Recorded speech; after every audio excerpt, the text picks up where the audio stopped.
నమస్తే సార్. నమస్కారం. తిరుమల తిరుపతి దేవస్థానం అంటే ప్రపంచ ప్రఖ్యాతిగాంచిన ఒక మహాపుణ్యక్షేత్రం. ఇదందరూ కూడా కలియుగ దైవం అని కూడా అంటారు, ప్రత్యక్ష దైవం కూడా పిలుస్తుంటారు కదా. ఇలాంటి పుణ్యక్షేత్రంలో దాదాపు ఒక 26 సంవత్సరాలుగా మీరు ప్రధాన అర్చకులుగా చేశారన్నమాట. ప్రధాన అర్చకులుగా చేశారు, దాంతోపాటు ఆగమ సలహా మండలి సలహాదారులకు కూడా పనిచేసిన అనుభవం ఇది. అంటే ఇంతటి మహాక్షేత్రంలో మహాపుణ్యక్షేత్రంలో ప్రధాన అర్చకులుగా చేసిన డాక్టర్ ఏవి రమణ దీక్షితులు గారి గురించి మా యూటీవీ నుంచి మీకు తెలియని కొన్ని వివరాలు అందించాలని నా చిన్న కోరిక. అందుకు మీ కుటుంబ నేపథ్యం గురించి, మీ విద్యాభ్యాసము ఎక్కడ పూర్తి చేశారు ఏంటనే కొన్ని వివరాలు అందిస్తారా? ఓం శ్రీ వెంకటేశాయ నమః. ప్రధాన అర్చకులుగా 26 సంవత్సరాలు చేసిన అంతకుముందు 1974 నుంచి మిరాసుదారుగా స్వామివారికి కైంకర్యాలు చేస్తూ వచ్చాను. అంటే సుమారుగా ఇప్పటికీ 50 సంవత్సరాలుగా స్వామివారి సేవలో ఉన్నాను. ఇది మా కుటుంబం అనాదిగా కొన్ని శతాబ్దాలుగా స్వామివారి సేవలో తరిస్తూ, ఆ కుటుంబంలో పుట్టిన మగ సంతతి అందరూ కూడా స్వామివారి యొక్క సేవలో తరించేటట్లుగా పెద్దవారి యొక్క సంకల్పం కాబట్టి స్వామివారి యొక్క అనుగ్రహంతో ఇన్ని శతాబ్దాలుగా స్వామివారి కైంకర్యం చేస్తూ వచ్చాం. తిరుపతిలోనే పుట్టి తిరుపతిలోనే విద్యాభ్యాసం అంతా జరిగింది. తిరుపతి అంటే ఇక్కడ చుట్టుపక్కల ఏ గ్రామం సార్? తిరుపతి ప్రాపర్ టౌన్లోనే ఓకే ఓకే. విద్యాభ్యాసం జరిగింది. ఎలిమెంటరీ స్కూల్ కానీ హై స్కూల్ కానీ మున్సిపల్ హై స్కూల్లో చేశాను. అమ్మ నాన్న పేరు తెలుసుకోవచ్చా సార్? తండ్రి గారి పేరు వెంకటపతి దీక్షితులు వారు, తల్లిగారి పేరు సౌభాగ్యమ్మ గారు. ఎంతమంది సంతానం వారికి మీరు? నేను ఒక్కడనే సంతానం. ఒక్కరే సంతానం. ఎస్వి ఆర్ట్స్ కాలేజీలో బీఎస్సీ చేశాను, కెమిస్ట్రీ, బాటనీ, జువాలజీలో. ఓకే. తర్వాత వెంకటేశ్వర యూనివర్సిటీలో జువాలజీలో ఎంఎస్సీ చేశాను 67, 69లో. తర్వాత అదే డిపార్ట్మెంట్లోనే పిహెచ్డి చేశాను ప్రొఫెసర్ సత్యలింగ స్వామి వారి దగ్గర. టాపిక్స్? పిహెచ్డి టాపిక్ వచ్చి some aspects of enzyme regulation in goat liver homogenates okay, with special reference to ammonia metabolism అని. శరీరంలోని వ్యర్థ పదార్థాలు అన్నీ నైట్రోజన్ రూపంలో బయట వెళ్తుంటాయి. వాటి యొక్క సాంద్రత దేహంలో ఏ కొద్దిపాటి భేదం కలిగినా కూడా ప్రాణాంతకం అయిపోతుంది. దాన్ని ఒక క్షేమమైన కొలతలతో మెయింటైన్ చేయడం అనేది ఒక సిస్టమ్ మన దేహంలో ఉంటుంది. అది ఎలా పనిచేస్తుంది అనేది నా పిహెచ్డి వర్క్. అది 1977లో పిహెచ్డి అవార్డు అయింది. నా 3 థీసిస్లు కూడా 3 కాపీస్ కూడా అమెరికాలోనే వాల్యుయేషన్ అయింది, అప్పట్లో ఉన్న సిస్టమ్ ప్రకారం. అమెరికాలో వాల్యుయేషన్. ఓకే. అప్పుడు వారు నా పిహెచ్డి థీసిస్ యొక్క స్టాండర్డ్ చూసిన తర్వాత మనుషుల్లో లివర్ క్యాన్సర్ మీద వర్క్ చేయడానికి నన్ను అక్కడికి పిలిచారు. కానీ వైఖానస ఆగమ శాస్త్ర ప్రకారంగా వైఖానస అర్చకులు ఎవరు విదేశీ ప్రయాణం చేయకూడదని, విదేశీ ప్రయాణం చేసి వస్తే ధర్మభ్రష్టత్వం కలుగుతుందని, అందువల్ల స్వామివారికి సేవలు చేసే అధికారం కోల్పోతారు. అందుకని నేను ఆ అవకాశాన్ని వదులుకోవాల్సి వచ్చింది.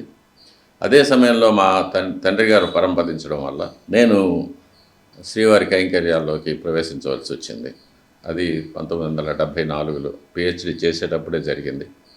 1974లోనే నేను మొట్టమొదటిసారిగా ఆలయం ప్రవేశించి కైంకర్యాలు ప్రారంభించినప్పుడు బ్రహ్మోత్సవాల్లో రక్షాబంధనం చేసుకొని స్వామివారి యొక్క బ్రహ్మోత్సవాలు నిర్వహించే ఒక అవకాశం కూడా స్వామివారి అనుగ్రహం వల్ల నాకు కలిగింది. అప్పటి నుంచి కూడా స్వామివారి యొక్క కైంకర్యం చేస్తూ వచ్చాను.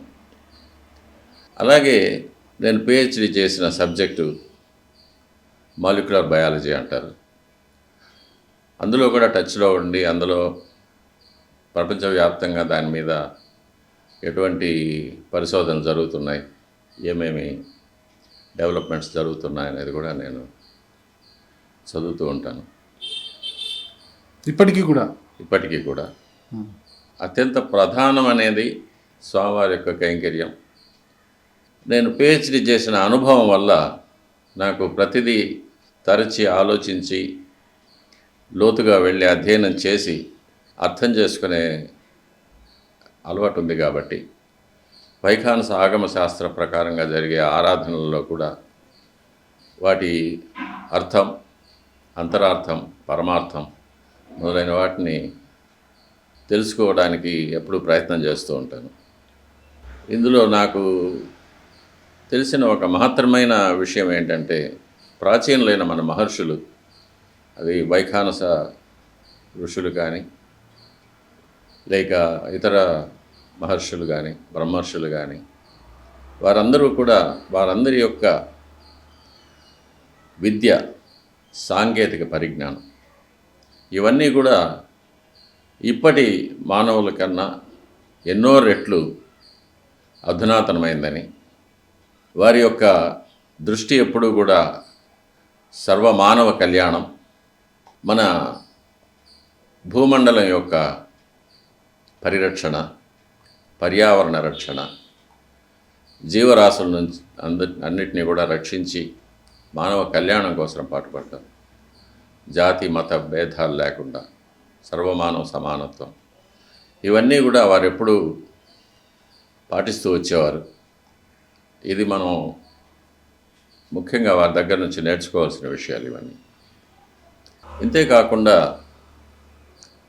మనం ఇప్పుడు పరిశోధనశాలల్లో ఉపయోగించే పరికరాలు ఏవీ లేకుండా, టెలిస్కోప్లు, మైక్రోస్కోప్లు, స్కానర్స్ ఇవన్నీ ఏమీ లేకుండా మానవ దేహంలోని వివిధ అంగాలు, వాటికి వచ్చే వ్యాధులు, వాటిని తీర్చే ఔషధాలు, వీటన్నిటికీ మించి ఆధ్యాత్మిక చింతన, ఎలా భగవంతుని చేరుకోవడం, మానవ జన్మ ఎత్తినందుకు పుణ్యకార్యాలు చేసి కర్మల నుంచి విముక్తి అయి స్వామివారి యొక్క సాన్నిధ్యం చేరుకోవడం ఎలా, వాటికి మనం చేయవలసిన పరిశ్రమ ఎలాంటిది, వీటన్నిటినీ గురించి కూడా చాలా విశేషంగా, విపులంగా, విశదంగా వైఖానస ఆగమ గ్రంథాల్లో చెప్పున్నారు.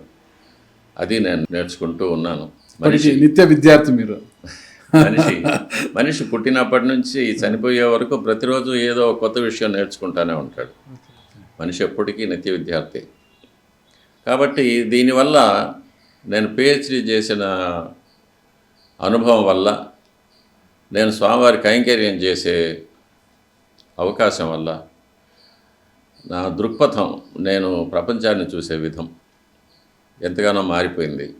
దానికి మా పెద్దలకి అందరికీ కూడా నేను కృతజ్ఞతలు చెప్పుకోవాలి. స్వామివారి యొక్క అనుగ్రహానికి స్వామివారిని ఎప్పటికీ తలుచుకుంటూనే ఉండాలి. స్వామివారిని చేరుకునే రోజు కోసం వేచి చూస్తూ ఉండాల్సింది. ఇంకా మరిన్ని సేవలు మీరు అందించాలి. చాలామందికి స్వామివారి ఎప్పటికైనా చేరుకుంటారు, కానీ ఇంకా మరింత కాలం మీరు ఎంతోమంది భక్తులకు మీ సేవలు అందించాలి.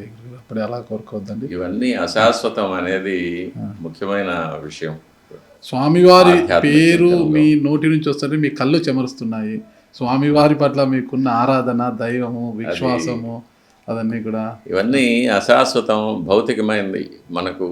మన భౌతికమైన ఇంద్రియాలకు శ్రోత్రం, చక్షు, రసన, నాసాహ, మనం తాకగలిగింది, చూడగలిగింది, రుచి చూడగలిగింది, మనం స్పర్శించగలిగింది, మనం వినగలిగింది, మనం ఘ్రాణించగలిగింది, ఇవన్నీ కూడా అశాశ్వతం.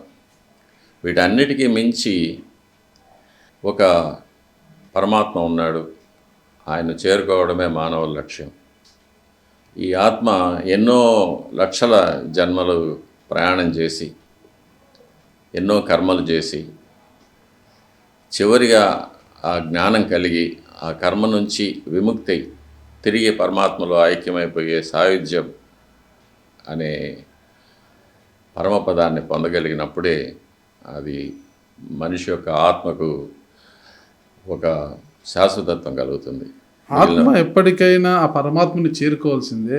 కానీ ఉన్నన్ని రోజులు మనం ఏం చేశాము, మన వల్ల ఈ సమాజానికి కావచ్చు, ప్రజలకు కావచ్చు ఏం మంచి జరిగిందనేదే ఇక్కడ మన ప్రశ్న. ఇప్పుడు అదే మీరు చేస్తున్నారు. దేవుడి సన్నిధిలో ఆయనకు సేవ చేసుకుంటూ ఆయన దగ్గరికి వచ్చే కోట్ల మంది భక్తాదులకు పరమాత్ముడికి వారధిగా నిలబడి ఆయన తరపున మీరు వాళ్ళని ప్రార్థించి వీళ్ళకు మేలు జరిగేలా కోరుకుంటారు. అదే గొప్ప ఈ జన్మ. అది వైఖానస ఆగమనంలో చిన్న విషయంగా చెప్తారు. ప్రతి అర్చకుడు కూడా ఇంట్లో గృహారాధన పెట్టుకుంటారు. ఓకే, నేను కూడా ఇంట్లో ఆరాధన చేసుకుంటాను రోజు, ప్రతిరోజు. చూస్తేనే అర్థమవుతుంది స్వామివారి పూజ రూమ్ వేరేగా ఉంటుంది. అవునా? ఓకే. అక్కడ శాస్త్ర ప్రకారంగా విగ్రహాలు అవి ఉంటాయి. ప్రతిరోజు ఆరాధన చేసుకుంటాం. తర్వాత స్వామివారి దేవాలయానికి వెళ్ళి స్వామివారికి ఆరాధన చేస్తాం. గృహారాధన అనేది స్వార్థం. నేను నా కుటుంబం బాగుండాలి, క్షేమంగా ఉండాలని గృహంలో ఆరాధన చేసేటప్పుడు స్వామివారి దగ్గర కోరుకుంటాం. ఆలయార్చనం పరార్థం. దేవాలయంలో వెళ్ళి స్వామివారికి పూజ చేసేటప్పుడు నేను బాగుండాలని మనం అడగకూడదు. లోకా సమస్త సుఖినో భవంతు. ఆయన దర్శనం కోసం వచ్చే భక్తులు కావచ్చు, లోకం బాగుండాలని క్షేమంగా ఉండాలి. లోకులు పాలకులు క్షేమంగా ఉండాలి. పాలకులు ఎప్పుడు క్షేమంగా ఉండాలి? ధర్మాన్ని పాలించి విజయులై క్షేమంగా ఉండాలి అనేది పరార్థం. లోకమంతా క్షేమంగా ఉండాలి. కాబట్టి దేవాలయంలో నేను ఎప్పుడు లోకమంతా క్షేమంగా ఉండాలనే కోరుకుంటాను. ఇంటిలో నా పర్సనల్, నా గాడ్, నా దేవుడు, నా కుటుంబం నేను కోరుకుంటాను స్వామివారి దగ్గర. కానీ అక్కడ ఇక్కడ ఉన్నది ఒకే పరమాత్మే. ఒకరే, ఎక్కడ చూసినా ఒకరే, ఆయన సర్వాంతర్యామి. అది అంటే గురుగారు చూస్తే మీరు సైన్స్ సబ్జెక్ట్ చదివారు. అంటే ఏమన్నా డాక్టర్ కావాలనుకొని కాలేక డాక్టరేట్ అంటే పిహెచ్డి చేసి డాక్టరేట్ తీసుకున్నారా? డాక్టర్ కావాలన్న కోరిక ఏమైనా ఉండిందా మీకు? మొదట్లో ఉండేది. అది పియూసీలో డిస్టింక్షన్ వచ్చింది, అప్లై చేశాను. నాతో కూడా చదువుకున్న వాళ్ళకి 2-3 డాక్టరేట్ వచ్చింది, డాక్టర్ ఎంబీబీఎస్ సీట్ వచ్చింది. కానీ నాకు రాలేదు. సరే, తర్వాత సైన్స్లో ఉండే ఇంట్రెస్ట్ వల్ల పిహెచ్డి చేశాను. డాక్టర్ కాలేదనే నిరాశతో కాదు, కానీ ఎందుకు నాకు డాక్టర్ చదువు అవ్వలేదనేది నాకు మనసులో ఒక సందేహం ఉంటూ ఉండేది. తర్వాత చాలా ఏళ్ల తర్వాత దానికి నాకు సమాధానం దొరికింది. ఎందుకంటే ఒక అర్చకుడిగా నేను శవాలను డిసెక్ట్ చేయడం అనేది శాస్త్రం ఒప్పుకోదు. కరెక్టే అంటవుతుంది. కాబట్టి అర్చకత్వంలోకి వెళ్ళాలి అని మీకు అంటే విద్యార్థి దశ నుంచే ఉన్నిందా స్వామి? చిన్నతనం నుంచే వస్తుంది. అది అర్చకత్వం నుంచి ఆ మైండ్ సెట్లోనే పెద్దవాళ్ళు పెంచుతారు నన్ను. ఓకే, అంటే 8వ సంవత్సరంలోనే ఉపనయనం అవుతుంది కాబట్టి, బ్రహ్మోపదేశం అవుతుంది కాబట్టి, అప్పటి నుంచే సంధ్యావందనము స్వామివారికి ఇంట్లో గృహారాధనలో తాతగారి దగ్గర, తండ్రి గారి దగ్గర అవి నేర్చుకోవడము, లఘు తిరువారాధన నేర్చుకోవడము, మడి ఆచారము.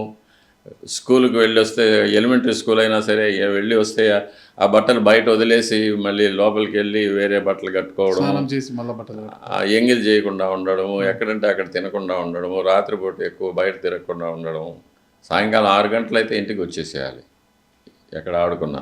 వేదం చదివారా స్వామి? అంతా తండ్రి గారి దగ్గర, తాతగారి దగ్గర నేర్చుకున్నది. నాకు వేద పాఠశాలకు వెళ్ళి నేర్చుకునేంత అవకాశం లేకుండా పోయింది. ఎందుకంటే మీకు తెలుసు, సైన్స్లో పిహెచ్డి అంటే 24 గంటలు ల్యాబ్లో ఉండాలి. లైబ్రరీలో ఉండాలి.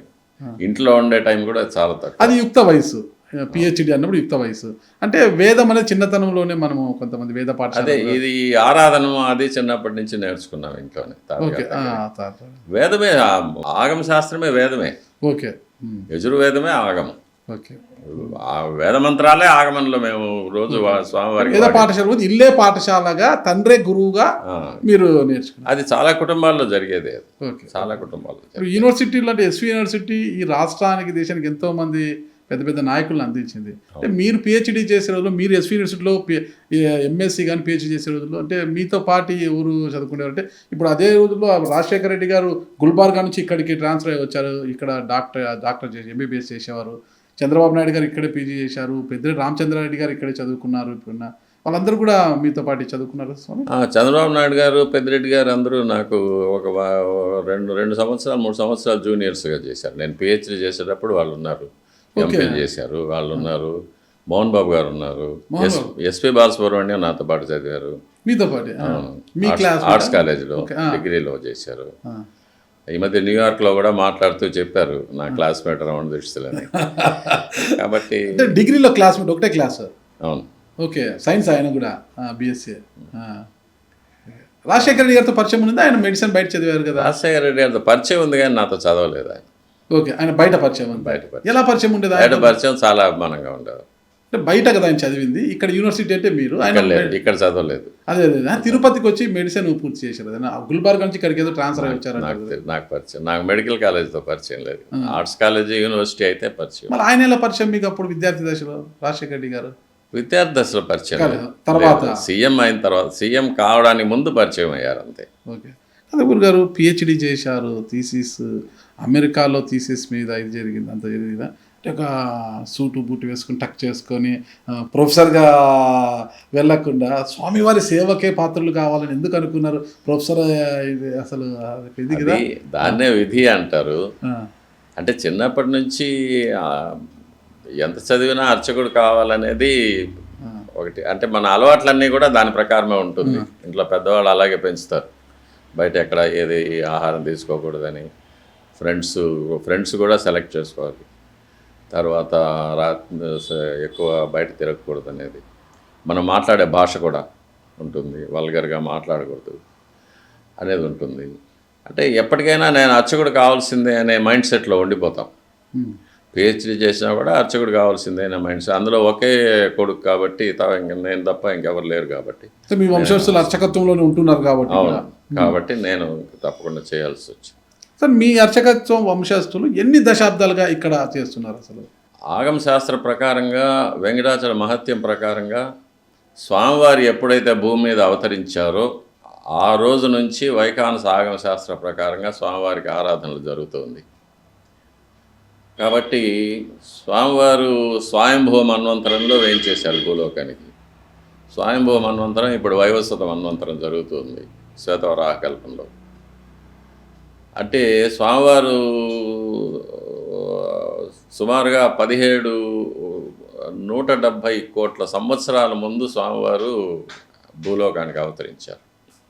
ఆ రోజు నుంచి ఈ రోజు వరకు వైఖానస ఆగమ శాస్త్ర ప్రకారంగా స్వామివారికి ఆరాధన జరుగుతుంది. ఇప్పుడు ప్రస్తుతము ఇక్కడ స్వామివారికి అన్నీ కూడా పద్ధతిగా అన్నీ కూడా జరుగుతున్నాయి కదా స్వామి? జరుగుతున్నాయి. ఏదో చిన్న చిన్న ఉండొచ్చు కొన్ని మార్పులు అనేది కాదు. కాకపోతే భక్తుల తాకిడి ఎక్కువ కావడం వల్ల కొంచెం కాల నియమాలు మార్చడం, అటువంటివి కొంచెం త్వరగా చేయడం, ఇలాంటివి జరగచ్చు. కానీ ఎంత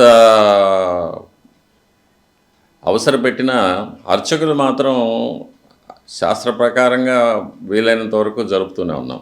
అర్చకులైనా సాధారణ మానవులైనా ఎవరికైనా కూడా కనీసం ఒక 5 గంటలు 6 గంటలు 8 గంటలు ఒక 5 గంటల పాటు కునుకు తీయాలి, లేకపోతే శరీరం అలసిపోతుంది.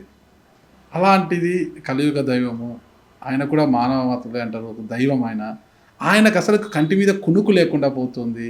అంటే 1960 వరకు నాకు తెలిసి వచ్చేసి తెల్లవారుజామున 5 గంటలకు స్టార్ట్ అయితే స్వామివారి పూజ కైంకర్యాలు సాయంత్రం 6 గంటలకు క్లోజ్ అయింది. ఇప్పుడు సుప్రభాతం సేవతో స్వామిని మేల్కొల్పి తర్వాత మళ్ళా అర్ధరాత్రి 1:30 వరకు అరగంట పాటు అలా పవలింపు సేవ ఇచ్చేసి తర్వాత మేల్కొల్పుతున్నారు. స్వామివారికి కంటి మీద కునుకు లేకుండా పోతుంది. అలా నిల్చొని వచ్చే లక్షలాది మంది భక్తులకు వరాలు ఇస్తూనే ఉన్నారు. అది అప్పుడప్పుడు అధికారులకు అర్చకులకు మధ్య ఇది ఒక చిన్న అభిప్రాయ భేదం ఏర్పడుతూ ఉంటుంది. భక్తుల యొక్క తాకిడి ఎక్కువ వల్ల అధికారులకు ఏమంటే వీలైనంత మంది ఎక్కువ మంది భక్తులకి దర్శనం కలిగించేసి వాళ్ళను పంపించేయాలనేది వాళ్ళ దృష్టి. మాకేమో స్వామివారికి ఎటువంటి లోపం లేకుండా ఆరాధన జరగాలనేది మాకు. ఈ రెండిటి మధ్య అప్పుడప్పుడు కొంచెం అభిప్రాయ భేదాలు వస్తుంటాయి. కానీ రాత్రి 12 గంటలకు తలుపులు మూసి 3 గంటలకు సుప్రభాతం చేయొచ్చు అనేది శాస్త్ర ప్రకారంగా మేము ఒప్పుకున్న విధం. దాని ప్రకారమే జరగాలని అధికారులు ఒప్పుకున్నారు, మేము మా సలహా ఇచ్చాము. కానీ ఒక్కొక్కసారి మరీ క్యూ లైన్లో ఉండే భక్తులను త్వరగా పంపించేయాలని వాళ్ళ సౌకర్యం కోసం. ఎందుకంటే స్వామివారు ఇక్కడ ఉన్నదే భక్తులను అనుగ్రహించడం కోసం.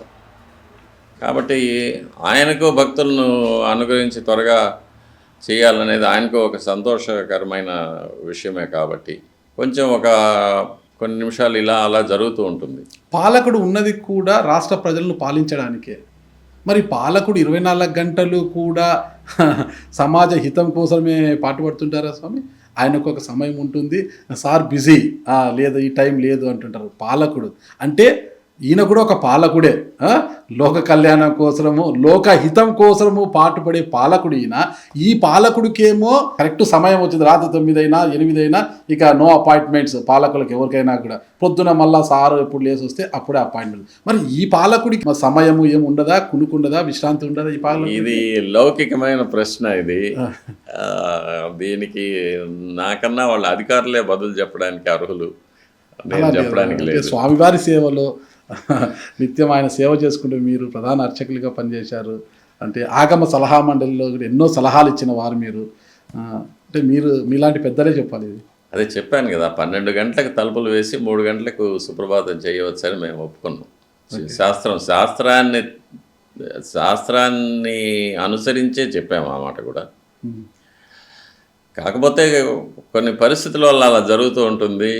మేము ఏమి పలకలేము అంటున్నారు కాబట్టి ఒకటి అడుగుతాను స్వామి.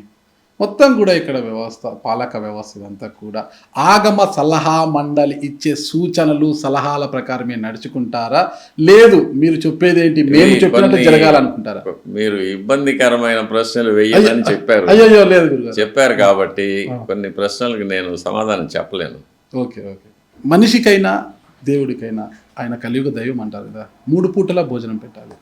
ఉదయం అల్పాహారం తింటాం, టిఫిన్ తింటాం, మధ్యాహ్నం భోజనం, రాత్రి భోజనం అనమాట. అది పద్ధతి ప్రకారం. 3 పూటలది ఒకే పూట మనం తింటే పొట్ట సరిపోదు, డైజెషన్ కాదు. కానీ స్వామివారి విషయంలో విరుద్ధంగా జరుగుతుంది. అంటే సమయపాలన, అంటే సమయం తక్కువగా ఉండటంతో నైవేద్యం అనేది వెంటనే పెట్టేసి లేదు అలాంటిది ఏం జరగడం లేదు. ఓకే. మామూలు ప్రకారంగా త్రికాల ఆరాధనలు, ప్రాతకాల, మాధ్యాహ్నిక, సాయంకాల ఆరాధనలు సమయం ప్రకారమే జరుగుతూ ఉన్నాయి. ప్రాతకాల ఆరాధన సూర్యోదయం సమయంలో, మాధ్యాహ్నిక ఆరాధన అపరాహ్నంలో, సాయంకాల నివేదన సూర్యాస్తమానం తర్వాత జరుగుతూ ఉంటుంది. కానీ గురువారం, శుక్రవారం ఆర్జిత సేవల వల్ల మాధ్యాహ్నిక ఆరాధన కొంచెం ముందుకు వస్తుంది. అప్పుడు కాల వ్యవధి తక్కువగా ఉండడం వల్ల. అంతకన్నా ఒకేసారి 2 నైవేద్యాలు పెట్టడం అనేది ఎప్పుడు జరగలేదు, ఎప్పుడు జరగదు కూడా. కాబట్టి అది చిన్న అడ్జస్ట్మెంట్లు ఉంటాయి అంతే. అంతకన్నా పెద్ద మార్పులు అనేది కానీ, స్వామివారికి అపచారం జరగడం అనేది కానీ ఉండదు. Thank you sir. నమస్కారం. ఓం శ్రీ వెంకటేశాయ నమః.